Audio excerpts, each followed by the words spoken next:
teks ini, saudara terkasih dalam Tuhan, pesan yang sama. Ada banyak orang Kristen ketika menghadapi masalah-masalah, minta maaf saya mesti ngomong ini, meski tentara dalam hal arti tentara nasional Indonesia, tentara sekuler, tapi kadang-kadang dalam menghadapi masalah di dalam hidup ini, dalam rumah tangga, dalam saudara pekerjaan, ada banyak orang tidak bisa menjadi prajurit Kristus yang baik. Dia menyerah, dia gagal menghadapi masalah, kecewa, putus asa, bahkan tidak sedikit yang kemudian meninggalkan Tuhan hanya karena persoalan-persoalan yang dihadapi. Tapi pesan yang sama Paulus mau sampaikan kepada kita lewat firman ini bukan hanya kepada Timotius pada masa itu, tapi bagi kita semua, supaya kita mesti tahu, saya bukan hanya prajurit dalam korps sebagai anggota tentara negara Republik Indonesia, tapi harus saya prajurit Kristus yang tidak boleh mundur, tidak boleh menyerah, yang harus tetap berkenan kepada komandan saya, yaitu Tuhan Yesus Kristus. Ada amin. Amin. Tepuk tangan yang terbaik buat Tuhan Yesus Kristus. Saudara yang terkasih di dalam Tuhan. Nah, apa saja ciri-cirinya? Mari kita lihat teks kita. 2 Timotius pasal 2 ayat yang pertama dikatakan begini. Sebab itu hai anakku, jadilah kuat oleh kasih karunia dalam Kristus Yesus. Kata kuat di sini dalam bahasa Yunani dipakai kata enduro.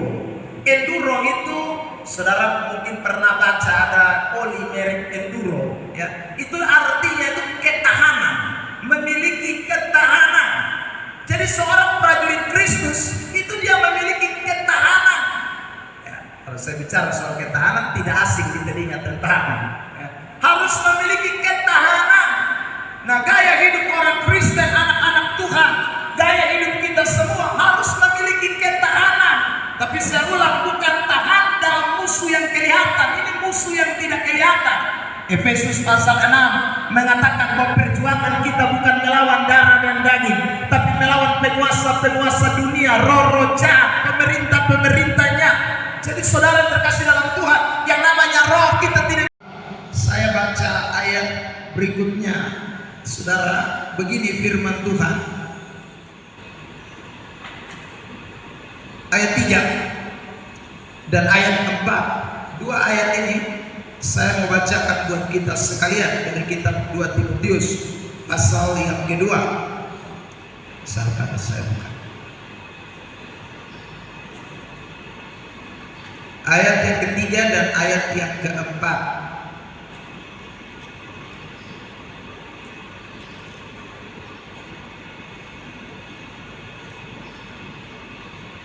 Ya, begini bunyi firman Tuhan, Bapak Ibu Saudara yang terkasih di dalam Tuhan Yesus Kristus.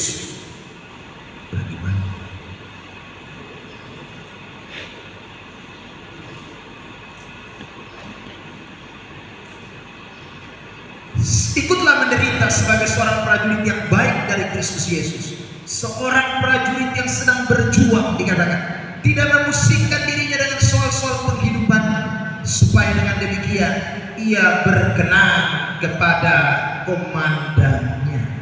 Saudara, ini ayat mengatakan dengan jelas bahwa seorang prajurit yang sedang berjuang tidak memusingkan diri dengan soal-soal penghidupan. Sebenarnya terjemahan bahasa Indonesia ini kurang tepat. Terjemahan asli Alkitab kita bahasa Yunani itu mengatakan begini harusnya, ya. Seorang prajurit yang sedang berjuang itu dia fokus kepada strategi. Dia tidak memusingkan dengan hal-hal sekuler atau hal-hal yang di luar daripada bagiannya. Itu maksud dari kalimat ini. Jadi kalau seorang tentara, ya toh saudara, dia kalau mau berperang, dia tidak mungkin waktu mau berperang, kalau komandannya bilang mari kita semua sebelum pergi berperang di perbatasan misalnya, atau pergi jaga di Papua sana, kita latihan memasak supaya bikin ada cabang kebaktian. Supaya apa? Itu membuktikan bahwa kita memang tidak bisa jalan sendiri. Kita butuh Tuhan dalam kita hidup. Hanya mau karmana lah ya. Potong manusia ini kadang-kadang separuh kepala batu. Ya, orang pun bilang belum naik kanan. Kalau belum naik kanan, aku kepala batu biar ada iman. Saya pernah ketemu orang di instansi pemerintah. Sudah, dia bilang begini, ini kira-kira gereja atau kantor dinas. Ya sudah, aku main ibadah. Lah saudaraku, itu orang yang sebenarnya merasa bahwa dia tanpa Tuhan dia bisa. Tidak ada. Ini saudara terkasih dalam Tuhan. Kita ini tidak bisa apa-apa tanpa Tuhan Allah. Kisah Rasul 17 ayat 28. Saya baca ini ayat. Saudara terkasih dalam Tuhan. Kisah 17 ayat 28. Kisah 17 ayat 28. Begini firman Tuhan. Sebab di dalam Dia kita hidup. Di dalam Dia itu Dia yang besar. Yesus artinya. Kita hidup. Kita bergerak. Kita ada. Seperti yang telah juga dikatakan oleh pujangga-pujangga. Sebab kata ini dari keturunan Allah. Kita ini dari keturunan Allah juga. Jadi saudara, kita hidup, kita bergerak, kita bisa bilang siap komandan. Itu karena ada Allah. Kalau tidak ada Allah, kita tidak bisa siap komandan. Hari Jumat 2 minggu yang lalu, setelah saya pelayanan di salah satu persekutuan doa di Sikumana, lalu kemudian saya jalan-jalan ke rumah sakit umum WSF Yohanes. Saya sering ke rumah sakit untuk mendoakan orang juga. Hari itu saya tergerak, kurang lebih sekitar jam 6 sore, saya menuju ke rumah sakit umum WSF Yohanes. Dan kemudian saya menuju ke satu ruangan cempaka.